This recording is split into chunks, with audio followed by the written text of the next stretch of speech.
دور قرطاجنہ میں مجلس عامہ کے نمائندے برطاس اور بھوڑی بحری سالار موآبریس کی صورتحال پر بحث کر رہے تھے۔ قرطاجنہ، جسے لاطینی لوگ کارتیج کہتے تھے، 500 قبل مسیح میں عروس البلاد تھا، جہاں صبح و شام شہنائیاں بجتیں۔ بازاروں میں ہر ملک کے گاہک قرطاجنی مصنوعات خریدتے نظر آتے۔ جنگ کی خبریں دینے والے ہرکارے ہر چوک میں کھڑے ہو کر اپنے فاتحین کے معرکوں کی بابت اپنے عوام کو بتاتے۔ اونچی نشستوں والی بڑی بڑی دکانیں شہر قرطاجنہ کی عظمت کا نشان تھیں۔ اہل قرطاجنہ نے اپنے شہر کے گردا گرد کبھی فصیل بنانے کی ضرورت محسوس نہ کی تھی، کیونکہ شہر کے 3 اطراف میں نیل گو سمندر کی قدرتی فصیل تھی اور چوتھی سبت دنیا بھر کے سوداگروں کے لیے کھلی رکھی تھی۔ دستور کے مطابق شہر کی احاطہ بندی کرنے کے لیے سرخ اینٹوں سے بنی ایک لمبی دیوار شہر کو جنگل سے الگ کرتی تھی۔ شہر کا دروازہ دن بھر کھلا رہتا اور محض محصولات کی آمدنی ہی ہر شام وزیر خزانہ کو حیران کر دیتی۔ یہ ہنرمندوں کا شہر تھا۔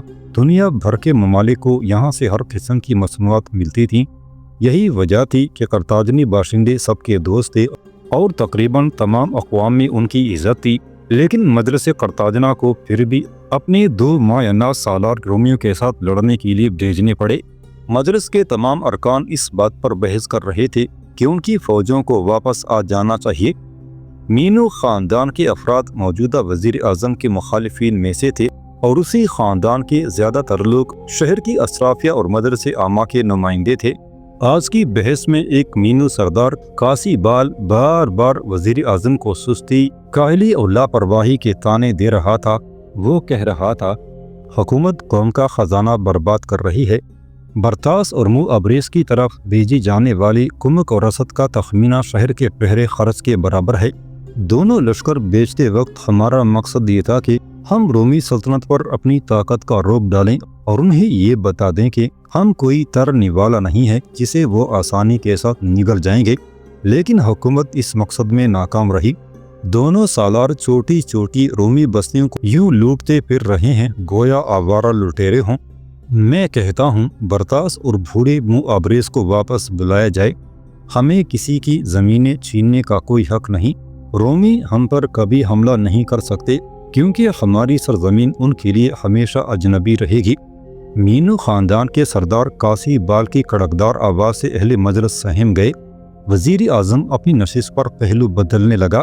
اسی اثنا میں ایک اور مینو سردار نے اٹھ کر کہا، ہمارا برمی سپہ سالار برطاس 19,000 کی فوج لے کر برف سے ڈھکے ایک درے میں 4 ماہ سے بیکار پڑا ہے۔ اس کے حرم میں 7 لڑکیاں ہیں۔ اس شدید سردی میں قوم کے بہترین سپاہیوں کو یوں ضائع کرنا کہاں کی دانش مندی ہے؟ میں کہتا ہوں برطاس کو بابا زنجیر واپس بلایا جائے اور اسے سخت سزا دی جائے۔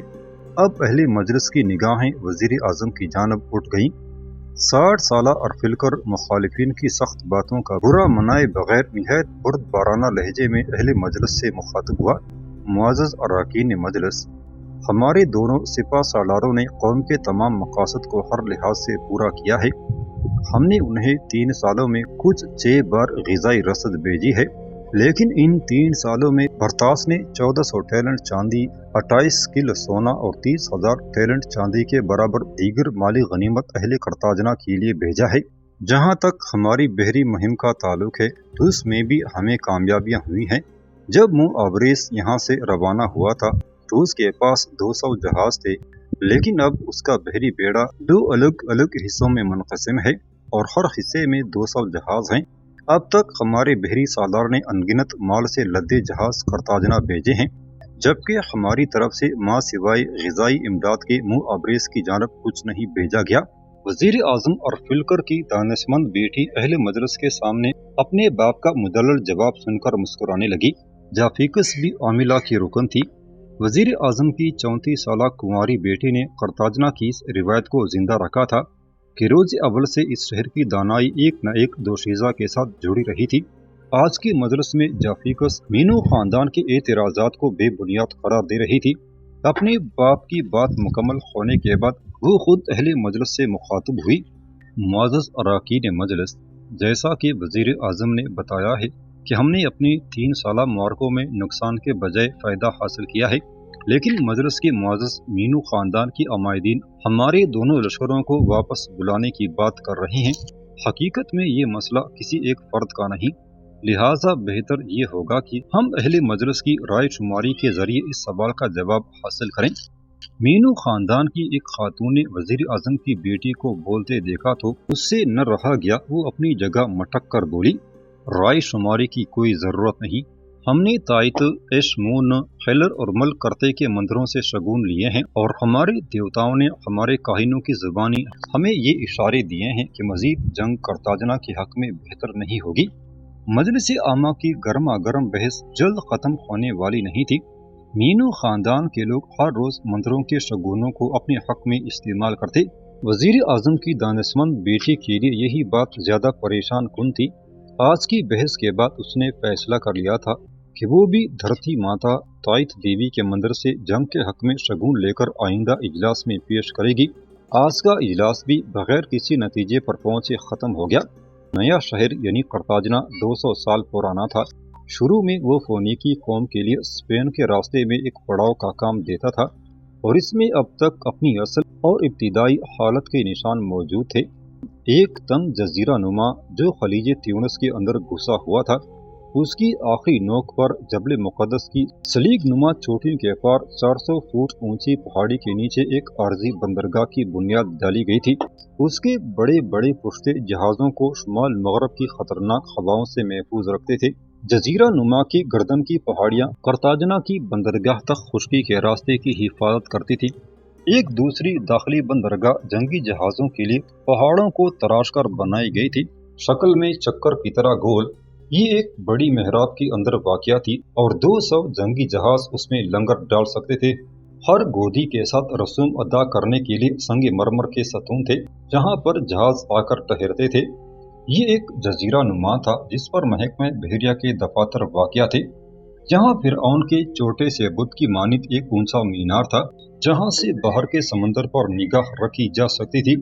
یہ مینار جہازوں کو اشارے اور پیغام دینے کے لیے بھی استعمال ہوتا تھا۔ گول محراب کے پیچھے گوداموں میں لکڑی، ہتھیار، رسے اور جنگی سامان بھرے رہتے تھے۔ ایک حفاظتی دیوار ایسے لوگوں کو جو یہاں آنے کے مجاز نہ تھے، ناگہانی کے وقت اس خفیہ بندرگاہ پر جاسوسی کرنے سے باز رکھی تھی۔ ایک بہت فراخ سڑک قلعہ بیرسا کو جاتی تھی، قریب 200 فٹ کی بلندی پر، جس کا رقبہ ایتھنز کے بالا حصار قلعہ اکروپسا کا بمشکل نصف ہوگا۔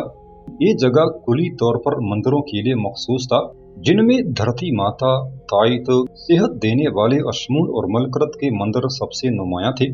چونکہ وسط شہر میں جگہ کی قلت تھی، چنانچہ معماروں نے 7 منزل بلند مکانات بنائے جو بیرسا قلعے کے اس پار تھے اور جن کے عقب سے روشنی حاصل کرنے کے لیے کھلی چھتیں تھیں۔ ان مکانوں میں بارش کا ذخیرہ کرنے کے لیے بے شمار حوض بنے ہوئے تھے۔ یہاں وہ معمار اور اعظم بڑئی رہائش رکھتے تھے جو پورے بحر روم کی منڈیوں کو سامان مہیا کرتے تھے۔